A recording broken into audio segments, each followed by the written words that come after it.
Hey, I'm Dr. Anthony Davis, and I want to talk to you about exercise technique or exercise form. Does it really matter? Does it really matter if you have your knees forward or outward, or if your feet point forward or outward in a squat? Does it really matter if your low back rounds or arches or your butt tucks under you when you squat?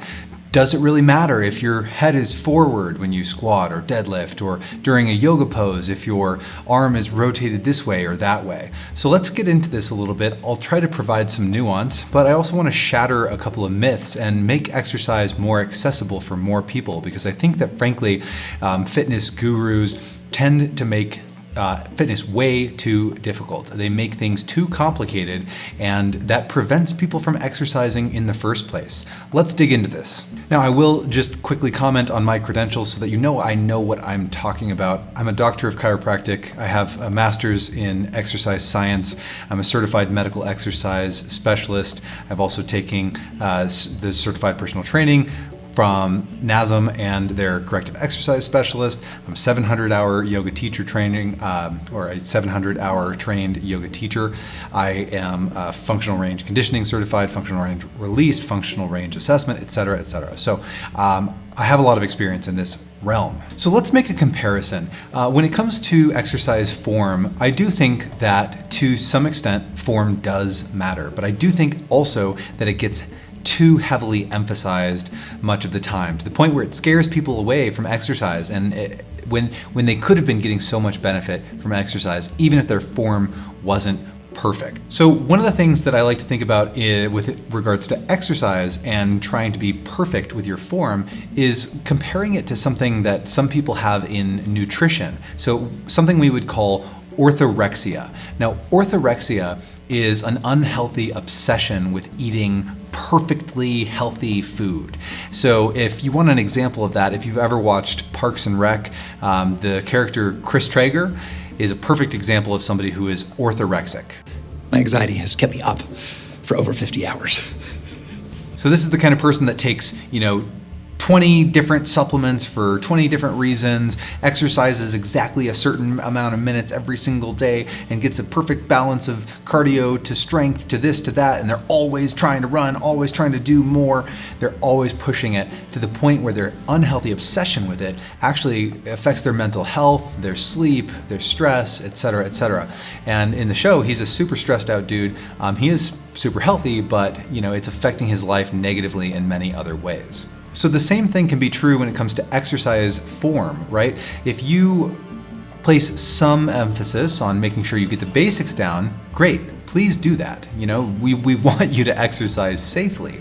But if you put so much emphasis on it that you're just overanalyzing every single bit of form and constantly doing corrective exercises and corrective stretching techniques and corrective mobility techniques, and it stops you from ever just doing normal exercise or getting out and hiking or getting out and swimming or whatever the thing that you really enjoy doing, if your whole freaking exercise program is just, well, I gotta correct the imbalances and I've gotta obsess over, oh my God, my knees don't go quite as far as my toes don't point in, they point too far out, then you're just gonna stop yourself from actually exercising. And really the most benefit that you're gonna get from exercising is just doing a general strength and conditioning program. So just using your upper body, using your lower body, pushing stuff and pulling stuff.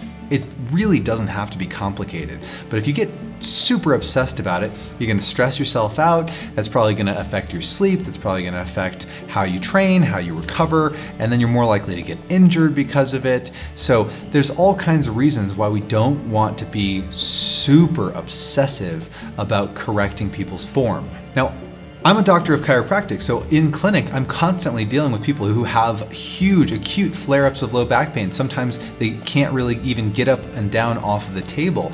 And yet, I'm not obsessively correcting their form. I'm giving them enough education and enough coaching to have decent form so that they can move appropriately. But you might think that if I'm dealing with somebody who has a disc herniation that they just herniated while deadlifting, that I'm gonna be really, really, really careful with how we move their spine, and we have to have super, super cautious technique. Otherwise we're gonna, squish their disc and bad things are gonna happen.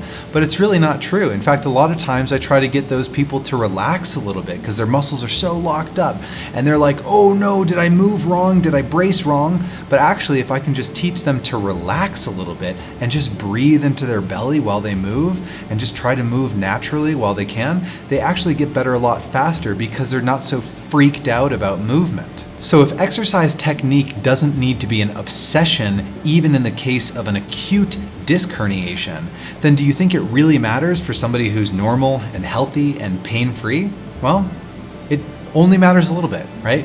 You need to get the basics down. You need to be able to have reasonable form. You need to be able to lift the thing without doing something really, really silly, right? But as long as you have somewhat decent technique, it's not the technique that's going to get you injured, right? It's not because your toes were too far in or out or whatever, or your back was too rounded while you were deadlifting. Usually it's people get injured because they lift too much weight too fast. Mostly people just get injured because they're not patient enough when it comes to exercise. So don't be obsessed with form. If you're gonna be obsessed with anything, be obsessed about how freaking patient you are in tracking how much exercise you're doing and then only doing a little bit more each week, a little bit more, a little bit more, a little bit more, and don't rush it. If there's something that's worth spending your time and energy and mental energy on, then it's tracking to make sure you don't do too much too fast.